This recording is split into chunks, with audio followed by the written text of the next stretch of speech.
चलिए फ्रेंड्स, अब हम समझते हैं कि हमारी बॉडी में हीट कंजर्वेशन कैसे होती है। हमने कहा कि हम कंटिन्यूस बेसिस पर थर्मोजेनेसिस कर रहे होते हैं, लेकिन वो हीट हमारी बॉडी से रिमूव भी हो रही होती है। तो फिर हमने किस तरीके से अपनी बॉडी का कोर बॉडी टेम्परेचर मेंटेन रखा होता है। तो इसके लिए हमारी बॉडी के अंदर कुछ फिजियोलॉजिकल और कुछ मॉर्फोलॉजिकल एडाप्टेशंस हैं, जिसकी वजह से हम अपनी बॉडी के अंदर हीट को कंजर्व रखते हैं, हीट को मेंटेन रखते हैं।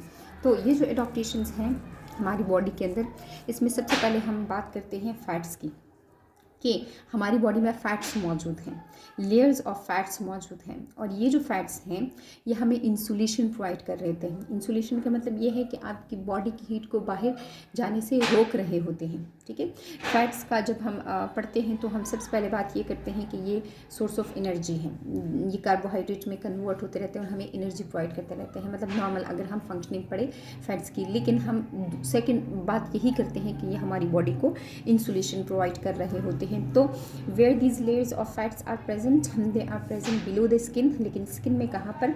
स्किन में उसके हाइपोडर्मस के नीचे। हाइपोडर्मस किसको कहा हमने? सबसे बाहर की जो लेयर है स्किन की, उसको हमने कहा एपिडर्मस। एपी मीन बाहर, तो डर्मस हम स्किन की ये सेकेंड लेयर को कह रहे हैं। तो जो डर्मस है ये ज़्यादा पोर्शन इस डर्मस का आ जाता है। जो इस डर्मस के ऊपर है इसको हमने कहा एपिडर्मस। जो इस डर्मस के नीचे हैं इसको हम कहते हैं हाइपोडर्मस। तो ये जो फैट्स हैं ये प्रेजेंट होते हैं यहाँ पर, इस हाइपोडर्मस के नीचे प्रेजेंट होते हैं। और इसके अलावा हम कहते हैं कि ये फैट्स हमारी बॉडी को भी सराउंड कर रहे हैं, पूरी की पूरी बॉडी को सराउंड कर रहे हैं, मतलब they are present below the skin, तो इसलिए वो पूरी बॉडी को सराउंड कर रहे हैं। लेकिन ये जो लेयर्स ऑफ फैट्स हैं ये हमारे कुछ ऑर्गन्स के इर्द गिर्द भी मौजूद होते हैं, कुछ वाइटल ऑर्गन्स के इर्द गिर्द भी मौजूद होते हैं, जिस तरीके से किडनीज़ हैं या हार्ट है। तो इनके बाहर भी लेयर्स होती है फैट्स की। उनका भी यही मकसद होता है कि जो ऑर्गन की हीट है वो ऑर्गन ही में रहे, वो बाहर न रिलीज़ हो सके। तो ये हमारे पास फैट्स का इम्पॉर्टेंट फंक्शन है हमारी बॉडी के अंदर के इंसुलेशन प्रोवाइड कर रहे हैं। फिर हम बात करते हैं वेजो कंस्ट्रिक्शन की। हमारी बॉडी में वेजो डायलेशन तो होती है, लेकिन ये तब होती है जब हमारी बॉडी में हीट बहुत ज़्यादा हो जाती है, तो तब वेजो डायलेशन स्टार्ट हो जाती है। नॉर्मल कंडीशन में या अगर हमारी बॉडी में हीट कम हो रही है तो फिर हम वेजो कंस्ट्रिक्शन करेंगे। ये नॉर्मल कंडीशन में होगा कि हमारी जो स्किन की तरफ जाने वाली ब्लड वेसल्स हैं उनमें उनको हम नैरो कर देंगे। नैरो इसलिए कर देंगे क्योंकि ब्लड जब फ्लो करेगा तो वो अपने साथ हीट को भी लेकर जाएगा, और हम नहीं चाहते हैं कि हमारी बॉडी से हीट रिमूव हो जाए, तो इसलिए हम वहाँ तक ब्लड सप्लाई कम कर देंगे। मतलब वहाँ की जो ब्लड वेसल्स हैं वो नैरो हो जाएंगी, तो वो कम ब्लड लेकर जाएंगे। तो नॉर्मल कंडीशन में हम वेजो कंस्ट्रिक्शन करते हैं, अगर ज़्यादा हो गई तो तब वेजो डायलेशन होगी।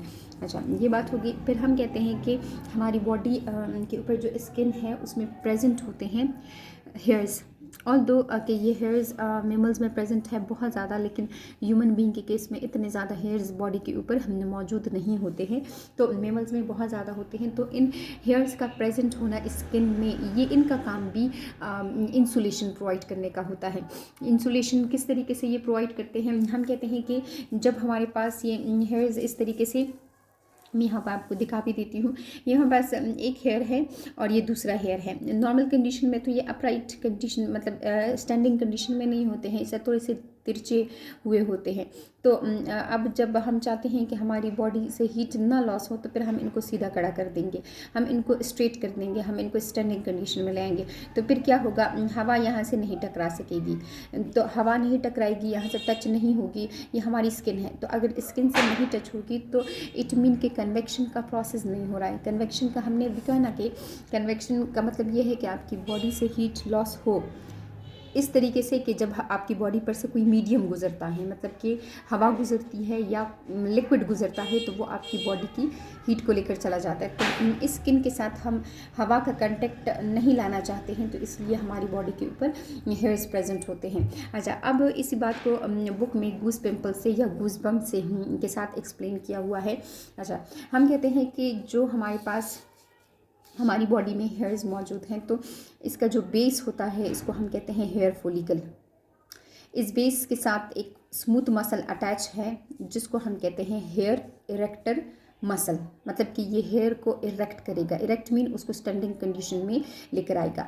नॉर्मल कंडीशन के अंदर जब ये मसल रिलैक्स्ड फॉर्म में है, मतलब कि ये कॉन्ट्रैक्टेड नहीं है, तो हेयर क्या होगा, वो स्ट्रेट नहीं होगा बल्कि थोड़ा सा तिरछा प्रेजेंट होगा, यानी कि इस तरीके से प्रेजेंट होगा, स्टैंडिंग कंडीशन में नहीं होगा। ठीक है, तो ये इस हेयर इरेक्टर मसल की वजह से जो हेयर है हमारी बॉडी पर या तो स्ट्रेट खड़े हो सकते हैं या थोड़े से तिरछे प्रेजेंट हो सकते हैं। ठीक है, तो अब ये देखिए हमारी नॉर्मल जो कंडीशन होती है मसल की रिलैक्स्ड फॉर्म में, वो इस तरीके से होती है कि मसल रिलैक्स है, यहाँ पे जो अटैच्ड मसल है वो रिलैक्स है, तो ये जो हेयर है तो ये स्टैंडिंग कंडीशन में नहीं है। लेकिन जब ये मसल कॉन्ट्रैक्ट कर जाता है, देखिए यहाँ पे मैंने थोड़ा सा इसको मोटा शो करवा दिया है, जब ये कॉन्ट्रैक्ट करेगा ये मसल, तो हेयर के जो बेस है वो पुल हो जाएगी, जिसकी वजह से हेयर स्टैंडिंग कंडीशन में खड़ा हो जाएगा, और जो स्किन की बेस होगी यहाँ से वो भी थोड़ी सी स्वेल हो जाएगी। ठीक है, तो ये एक पिंपल की तरह, एक बम्प की तरह बाहर को निकल आ जाएगा। जो स्किन के ऊपर हेयर की बेस होगी वो इस तरीके से बम्प लाइक या पिंपल लाइक स्वेल हो जाएगी।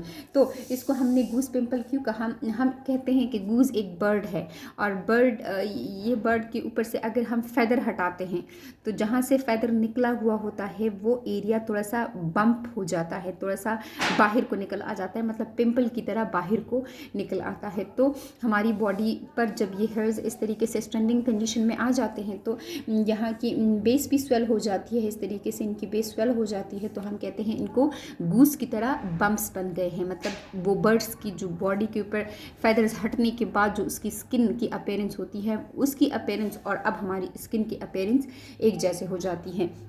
और मैंने आपको कहा कि ये गूस बम्प्स क्यों हो जाते हैं, अब इस तरीके से कि जो एयर है उसका हमारी स्किन के साथ कांटेक्ट ना आए, अगर कांटेक्ट आएगा तो कन्वेक्शन हो जाएगी, तो इसलिए हम नहीं चाहते हैं कि कन्वेक्शन हो। तो ये हमारे पास है गूस बम्प्स या गूस पिंपल। मसल रिलैक्स्ड था तो हेयर स्ट्रेट नहीं था, लेकिन मसल ने जब कॉन्ट्रैक्ट किया है तो अपने साथ हेयर फॉलिकल को भी खींच लिया है, तो उसकी वजह से हेयर स्टैंडिंग कंडीशन में आ गया और हेयर की जो बेस थी तो वो स्वेल हो गई। ठीक है, तो इस वजह से भी हमारी बॉडी के अंदर हीट मेंटेन रह जाती है। तो ये हमने पढ़ा हीट कंजर्वेशन के बारे में। अब नेक्स्ट जो हमारी बुक में टॉपिक है वो है role of hypothalamus in thermoregulation. Hypothalamus हमें पता है हमारी जो फोर ब्रेन है उसका पार्ट है, इम्पॉर्टेंट पार्ट है। हम जब फोर ब्रेन को पढ़ेंगे उसमें हम हाइपोथैलेमस पढ़ेंगे तो हम यही बोलेंगे कि हाइपोथैलेमस हमारी होम्योस्टेसिस को मेंटेन रखता है। इससे पहले हमने हाइपोथैलेमस के बारे में ये पढ़ा कि ये जब वाटर की डेफिशिएंसी हो जाती है हमारी बॉडी के अंदर तो ये पोस्टीरियर पिट्यूटरी को ऑर्डर करता है, तो पोस्टीरियर पिट्यूटरी से एंटी डायूरेटिक हार्मोन रिलीज़ होना स्टार्ट हो जाता है। हमने अभी तक ये पढ़ा था, लेकिन हम ये भी पढ़ते हैं कि हमारी बॉडी का टेम्परेचर भी हाइपोथैलेमस मॉनिटर कर रहा होता है। एक थर्मोस्टेट लेवल है हमारी बॉडी के अंदर, तो ये ब्लड का जो टेम्परेचर है वो मेंटेन रख सकता है। किस तरीके से मेंटेन रखता है इसको अभी हम पढ़ते हैं, डिफरेंट मैकेनिज्म्स करके ये हमारी बॉडी का टेम्परेचर रेगुलेट रख रहा होता है। हमारी बॉडी का जो कोर बॉडी टेम्परेचर है वो मेंटेन रखता है, मतलब कि 36 से लेकर 37 तक उसको मेंटेन रखता है। तो ये जो हमारा हाइपोथैलेमस है ये एक्टिवेट कैसे होता है इस चीज़ को हम समझते हैं। हमारी जो स्किन है उसमें थर्मोरिसेप्टर्स लगे हुए हैं। Thermoreceptors mean these are the neuron endings, nerve endings होती हैं जो कि हमारी स्किन में हर जगह पर मौजूद होती हैं, पहली हुई होती हैं। तो ये जो थर्मोरिसेप्टर्स है जो कि हीट को डिटेक्ट करते हैं, कहाँ की हीट है, बाहर की हीट है, इन्वायरमेंटल हीट है, तो उसको ये डिटेक्ट करते हैं। फिर सिग्नल्स जाते हैं, मतलब वो न्यूरॉन्स एक्टिव हो जाते हैं, तो सिग्नल्स के ज़रिए मैसेज जो है हाइपोथैलेमस तक पहुंचा दिया जाता है। तो यहाँ पे स्किन ने अपने रिसेप्टर्स के ज़रिए एक कंट्रोलिंग सेंटर तक मैसेज भिजवाया कि बाहर के इन्वायरमेंट में टेम्परेचर कम है या ज़्यादा है। ठीक है, तो ये बात होगी। फिर हम कहते हैं कि एक तो ये जो स्किन है ये हाइपोथैलेमस को भी ऑर्डर करता है अपने इन थर्मोरिसेप्टर की जो न्यूरॉन सिग्नल्स हैं उनके ज़रिए, और हमारी सेरेब्रल कॉर्टेक्स भी हमारे जो फोर ब्रेन है उसका बाहर का जो पोर्शन है उसको हम कहते हैं कॉर्टेक्स। जिस तरह हमने किडनी में बाहर के पोर्शन को कॉर्टेक्स कहा था, इस तरीके से जो हमारा सेरेब्रल पोर्शन है, हाँ सेरेब्रम पोर्शन है हमारे फोर ब्रेन का, उसका बाहर का पोर्शन भी कॉर्टेक्स कहलाता है। तो सिर्फ हाइपोथैलेमस नहीं बल्कि और भी जो सेंसरी एरियाज़ हैं उन तक मैसेज पहुंचा देता है। तो इसके अलावा हमारा जो हाइपोथैलेमस है उसमें भी थर्मोरिसेप्टर्स हैं। वो खुद मतलब वो खुद एक्टिव हो जाते हैं और ख़ुद ये यहाँ पे अब इसके अंदर मौजूद है थर्मोरिसेप्टर्स, और ये अब कंट्रोलिंग सेंटर के तौर पर भी काम कर रहा है। तो इसके थर्मोरिसेप्टर्स ने ब्लड का टेम्परेचर डिटेक्ट किया है और ख़ुद को यहाँ जो हाइपोथैलेमस है उसके अदर सेल्स को ऑर्डर कर दिया है, मतलब कि कंट्रोल किया जाए। जो ब्लड का टेम्परेचर है वो कम हो गया है या ज़्यादा हो गया है, तो कुछ पोर्शन जो हाइपोथैलेमस है वो रिसेप्टर्स का काम कर रहा होगा और कुछ पोर्शन कंट्रोलिंग सेंटर का काम कर रहा होगा। तो हाइपोथैलेमस को ख़ुद का भी मैसेज आया है और स्किन का भी मैसेज आया है, जिसकी वजह से अब हाइपोथैलेमस हमारी बॉडी में अकॉर्डिंग टू द कंडीशन काम करना स्टार्ट कर देगा कि उसको मैसेज किस चीज़ का आया हुआ है। अगर ओवर कूलिंग हो गई है तो मतलब बहुत ज़्यादा टेम्परेचर डाउन हो गया है, लो टेम्परेचर हो गया है, तो तब क्या करेगा। और अगर टेम्परेचर बहुत ज़्यादा हाई हो गया है, ओवर हीटिंग हो गई है, तो तब हाइपोथैलेमस क्या करेगा। अच्छा, ओवर कूलिंग हो गई है, बॉडी का टेम्परेचर डाउन हो गया है, 36 से डाउन हो गया है, तो अब हाइपोथैलेमस ने तो डाउन नहीं करना उसको तो सिग्नल्स मिल चुके हैं, तो अब वो थर्मोजेनेसिस करेगा, हीट की प्रोडक्शन स्टार्ट कर देगा। हर तरीके से जो हमने हीट प्रोडक्शन पढ़ी कि इस तरीके से हमारी बॉडी में हीट प्रोड्यूस होती है, तो उस तरीके से हीट बनाना स्टार्ट कर देगा। मस्कुलर एक्टिविटी तेज़ हो जाएगी।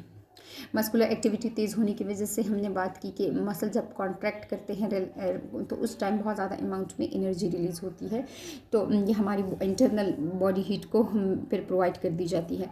फिर हम कहते हैं कि जो हाइपोथैलेमस है उसने मेटाबॉलिज्म को इंक्रीज़ करना है, तो मेटाबॉलिज्म तभी इंक्रीज़ होगी जब थायरोक्सिन और एड्रीनलिन रिलीज़ होंगे। तो थायरोक्सिन और एड्रीनलिन की जो क्वांटिटी है वो रिलीज़ होना स्टार्ट हो जाते हैं, बहुत लार्ज अमाउंट में वो रिलीज़ होना स्टार्ट हो जाते हैं, क्योंकि मेटाबॉलिज्म को हम एक्टिव रखते हैं। तो आपने ऑब्ज़र्व भी किया होगा कि सर्दियों में हमें भूख ज़्यादा लगती है। वो इसलिए हमें भूख ज़्यादा लगती है कि हमारा मेटाबॉलिज्म बहुत तेज़ होता है, हमारी बॉडी में थायरोक्सिन या एड्रेनलिन का लेवल जो कोल्ड इन्वायरमेंट है, मतलब सर्दियों का अगर कंडीशन है, सर्दी है, तो उस टाइम हमारी बॉडी में थायरोक्सिन और एड्रेनलिन का लेवल बहुत ज़्यादा होता है। अच्छा, हमने बात की कि वेजो कंस्ट्रक्शन होगी नॉर्मल कंडीशन में, और हम अगर बहुत ज़्यादा कूलिंग है तो उस कंडीशन में वेजो कंस्ट्रक्शन होगी। हम हीट को बॉडी से नहीं जाने देना चाहते, बल्कि हीट तो हमारी बॉडी में कम है, हम तो उसकी थर्मोजेनेसिस करना चाहते हैं। स्वेटिंग नहीं होगी, क्योंकि स्वेटिंग तो हमें पता है कि स्वेटिंग तो तब होती है जब हमारी बॉडी में हीट ज़्यादा हो जाए, तो फिर वो हमारी बॉडी में वाटर में डिज़ोल्व होकर बाहर निकलती है, तो हम तो स्वेटिंग नहीं चाहते हैं। और पेंटिंग का मतलब ये है बहुत आप रैपिड ब्रीदिंग स्टार्ट कर देना। ये हम ह्यूमन बीइंग के मतलब ऑर्गेनिजम्स के अकॉर्डिंग में इस तरह भी कह सकते हैं, ह्यूमन बीइंग के वो तेज़ सांस लेना स्टॉप कर देता है। जिस तरीके से हम सीढ़ियों पर चढ़ते हैं तो हमारा सांस फूलने लगता है, इसको हम कहते हैं पेंटिंग।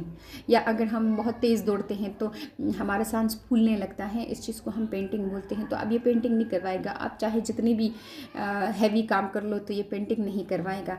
मतलब अगर आप सर्दियों में सीढ़ियों पे चढ़ोगे तो पेंटिंग होगी, लेकिन बहुत ज़्यादा नहीं होगी। अगर गर्मियों में आप थोड़ा सा भी चलोगे तो पेंटिंग स्टार्ट हो जाएगी, लेकिन सर्दियों में ऐसा नहीं होता है।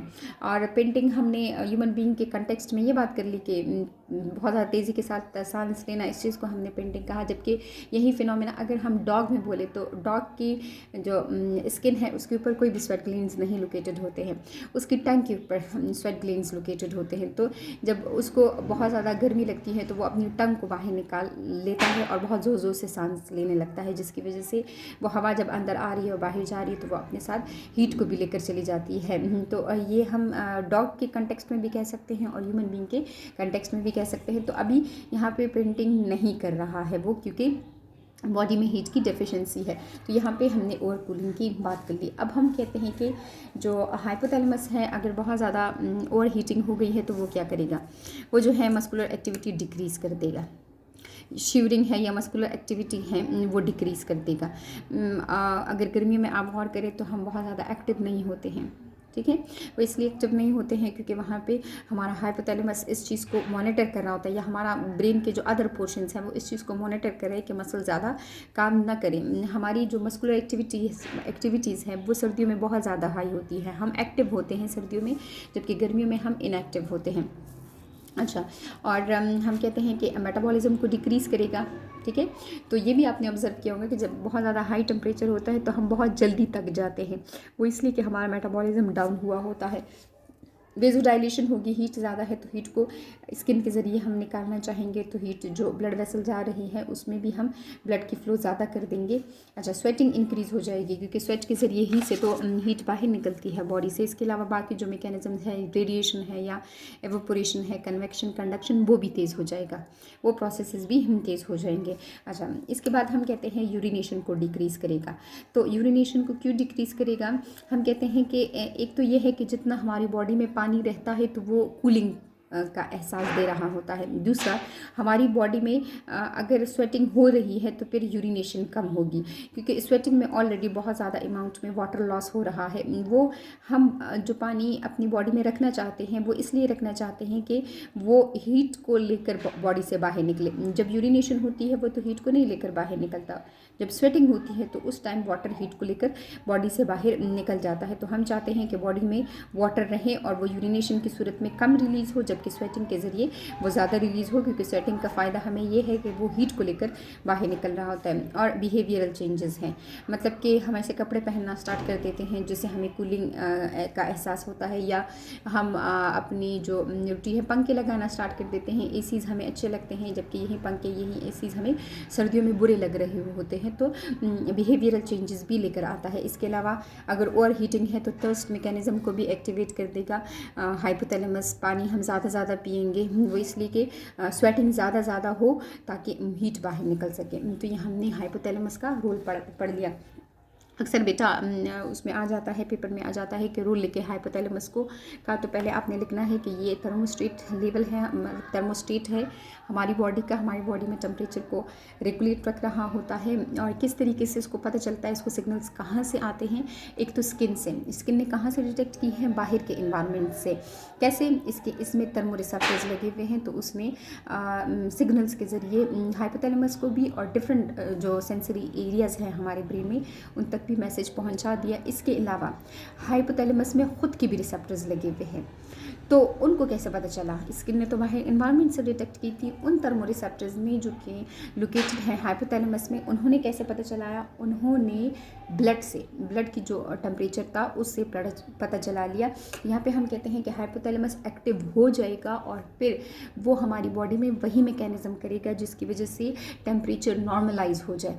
तो ये हमने बात कर ली कि ओवर कूलिंग में क्या काम करेगा और ओवर हीटिंग में क्या काम करेगा। ओवर कूलिंग में जो काम कर रहा है ओवर हीटिंग में एग्जैक्ट अपोजिट वही हो जाएगा। तो ये सारी बातें फिर आपने लिख देनी है। आसान सा एक टॉपिक है, कोई इसमें डिफ़िकल्ट नहीं है क्योंकि बहुत सारी बातें हमने इसमें पहले डिस्कस की हुई है हाइपोथैलेमस के हवाले से। ठीक है, चलिए।